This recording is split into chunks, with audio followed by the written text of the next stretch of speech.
The Peoria and Eastern was a railroad that ran from Indianapolis all the way to Peoria. And then it got bought out or merged with New York Central. You can see on old Penn Central train cars they still honored the name Peoria and Eastern. They even had the P&E on locomotives on the Penn Central. And if I remember right, I think the Penn Central formed in 1968. This is a P&E caboose that reads Road to the Future, but unfortunately we know now that that was not the case. So if you look at a 1976 Conrail map, the first thing you notice is that the segment from Claremont into Indianapolis is gone. And the reason is they had no need for it, because the Frankfort route down to the Avon train yard, they were able to run most of their freight right up through this route, which would have eliminated a lot of bridges and road crossings.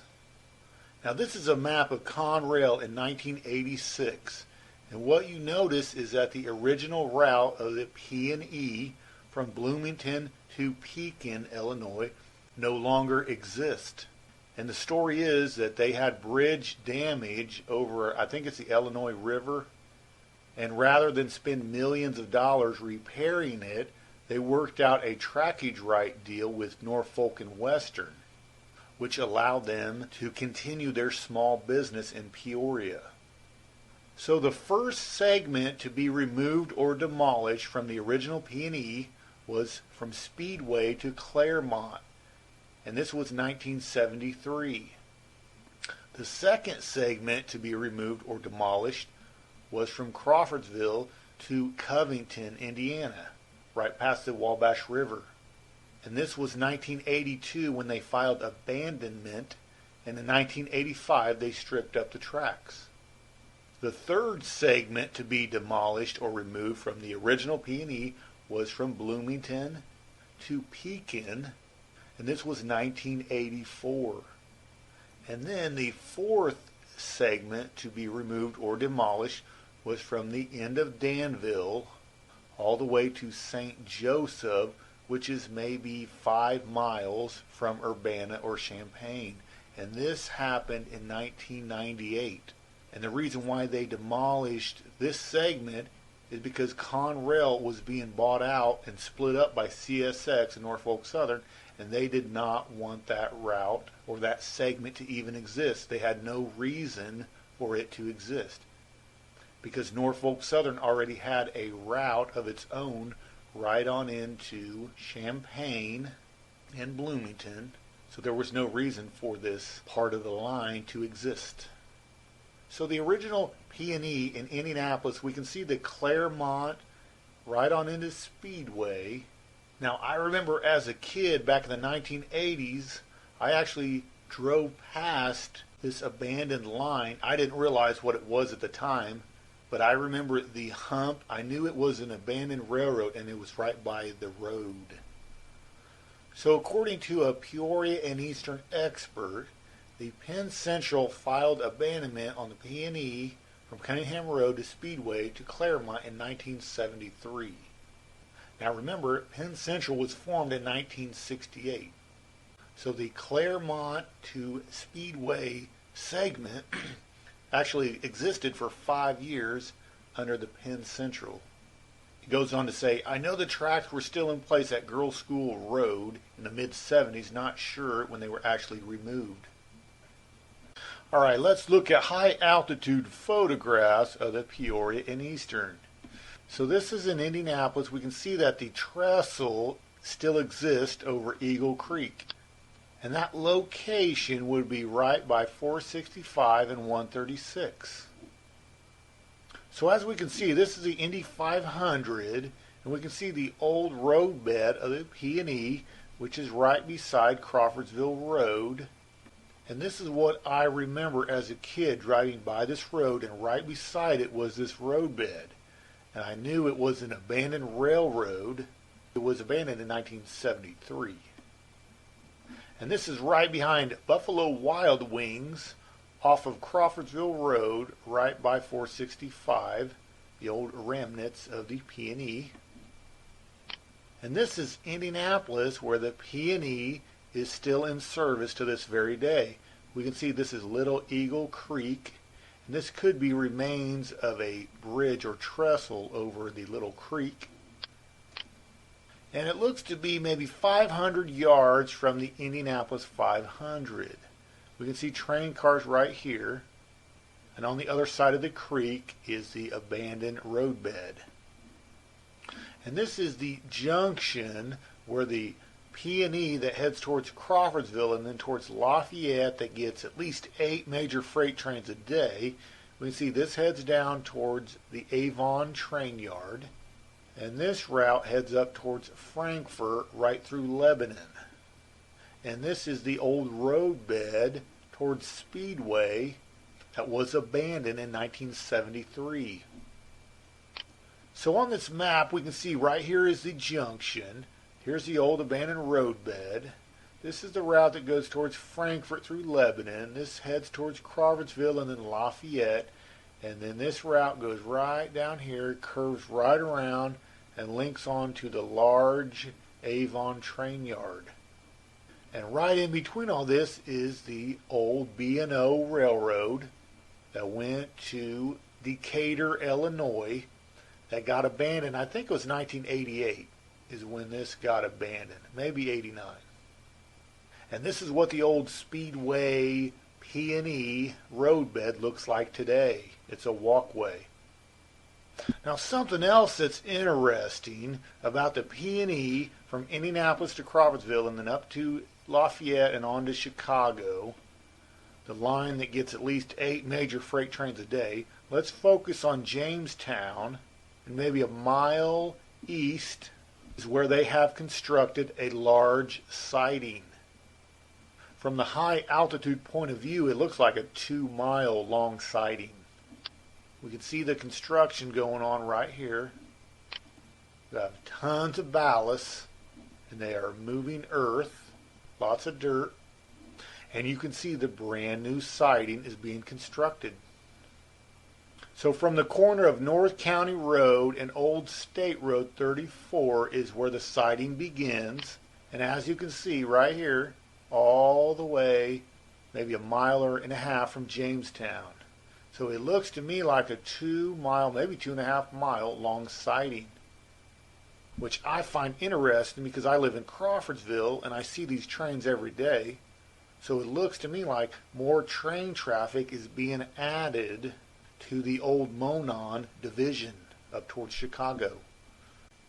All right, let's take a look at where the P&E was cut off right outside of Covington, Indiana. We can see this old gigantic Olin, and then it became Flex L, and now it is Flex and Gate. Now this is what I find so upsetting. The owner of Flex and Gate is the owner of Masterguard in Veedersburg, and if this line had not been torn up, he would have absolutely used this railroad in Veedersburg at Masterguard, which would have been a lot of train traffic. Around 300 yards from 136 is where the rails got cut off, and that would have been the summer of 1985. So the outskirts of Covington, all the way through Veedersburg, Hillsboro, Waynetown, and the edge of Crawfordsville is where the line got cut off in 1985.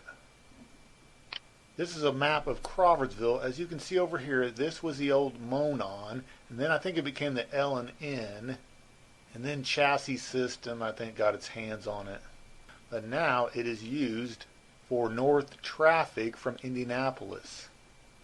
And right over here we can see is where the rails got cut off at the edge of town. This large building right here would be the South Plant Donnellys. This is the North Plant Donnellys. Back in the 70s and 80s, both of these plants used the railroad. Now it's just the South Plant. I was told by someone that lives real close to this line in town that there is a daily train, maybe 2 or 3 box cars, that comes into the back of Donnelly's.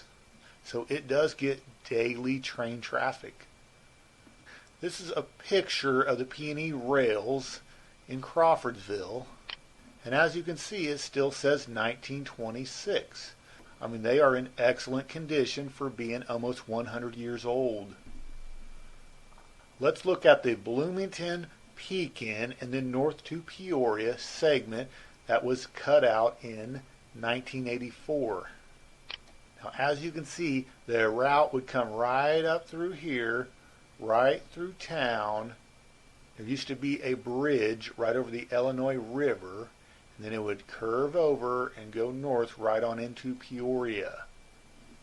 So in 1984, this bridge received damage from some kind of flood, some kind of water damage, and rather than spend millions of dollars, Conrail worked out a deal with Norfolk and Western.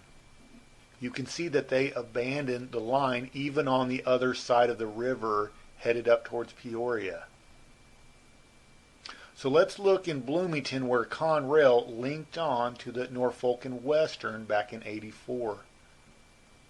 So this is the old abandoned P&E headed towards Pekin, and this is the Norfolk and Western route headed towards Peoria, which you can see the old Mitsubishi manufacturing facility is right on the NS line. So back in the day, Conrail would come right on in through here to Bloomington and link on to the Norfolk and Western and head right up towards Peoria. I do believe the P&E abandoned route would be right here. Let's take a look at the Danville to St. Joseph, and then later on Champaign. They just abandoned all of it. Let's take a look at this segment. So this is Danville. This is Interstate 74, and right around here would have been the Conrail train yard. If you get off on Interstate 74 to 150, you can actually see the remains of the large train yard in Hillary. Now, I did read online that they tore down the Conrail building in the yard. It no longer exists. I haven't drove by there in a while, so I'm not sure if that's true or not. Now, I will say this. It is very upsetting to see this all abandoned and whatever else, but Danville, Illinois does not need 3 major railroad companies. In fact, it doesn't even need 2. When I did a little research on the Danville area and how many businesses actually use the railroad, there's only 2 major businesses, and then there's 4 minor businesses that even use the railroad in that area. Somewhere around 94, maybe 95, is when the GMC plant south of Danville closed, and when it closed, it was like a death blow to Conrail in Danville. So on past 74, headed towards Champaign, we can see right here is a very large trestle. I got a chance years ago to walk out almost, I think I made it all the way over the water, and then I turned back around, but it is enormous. The cost that it would take to replace this trestle would be millions and millions of dollars. So around 97, 98, when NS and CSX split up Conrail, this got abandoned from Danville all the way to St. Joseph. And then for a few years, I guess Norfolk Southern was serving a grain facility somewhere around St. Joseph. I remember seeing the rails intact. And then maybe 10 years later, it was just abandoned. And right outside of St. Joseph, we can see this is the Union Pacific line that gets like 25 trains a day that goes up towards Chicago. This is where it would have crossed the old P&E or Conrail. So let's take a look at where the rails got cut off in Champaign. We can see this is a large Walmart. This is Interstate 74. So this is Super Walmart 74. I think this is University Avenue. So if you were to drive down University Avenue, cut back on 150, and then go south on North Smith Road, you can see where the rails got cut off. Now, if I remember right, Norfolk Southern serves this Solo Cup. This large plant right here is the Solo Cups that you would find in like every grocery store in America. I think they deliver like plastic pellets maybe. Let's take a look at some of the progress or profit on the old P&E. So this is Champaign, and headed towards Bloomington we can see this large grain facility. In fact, it looks like 4 tracks leading in to the Anderson facility. It even looks like there's large backhoes driving up and down on top of the grain. It is interesting that businesses are still being used on the old P&E. Alright, let's take a look at where the P&E got cut off from Mansfield to Bloomington. Now, from my understanding, this was the last segment to get wiped out on the P&E. In fact, what I read online, this happened maybe, 10, 12 years ago. This is Mansfield. This line right here is welded rail that goes down south to the NS main line, which is, I think it's their St. Louis to Fort Wayne main line that goes through Danville, links on and goes north to Gibson City, and then connects on to the old P&E, which goes right on to Champaign. As you can see, this would be the old roadbed of the P&E, and this is where the small junction heads into Champaign. Something I'd like to mention, right around 1980 is when Conrail was running 5 to 6 major freight trains a day right through Crawfordsville, right through Covington, on to Danville, and then they routed them north to Chicago. But as Conrail wanted to run more lean and profitable, they started cutting out as many segments as they could, and they could simply route trains right down to Terre Haute, right up towards Paris, right through Danville, and right up north. And they could also run trains right through Crawfordsville with trackage rights right up to Lafayette and right up to Chicago. And that's most likely why 28 miles got cut out from Crawfordsville to Covington. Now, this is an interesting thought. How could the P&E have survived? Who could they have merged with that could have ensured their survival? Because it does make you wonder, if they had have merged with the Illinois Central way back in the day, you can see that it's possible that the Indianapolis to Champaign route could have survived, because it would have been the only link to Danville and to Crawfordsville. Now, as far as the Champaign to Bloomington to Peoria, that would be questionable, but it really does make me wonder, if they had merged with the Illinois Central, maybe freight trains would have still been running through Covington, Indiana. If you have any interesting stories or knowledge about the Peoria and Eastern, go ahead and leave a comment under this video.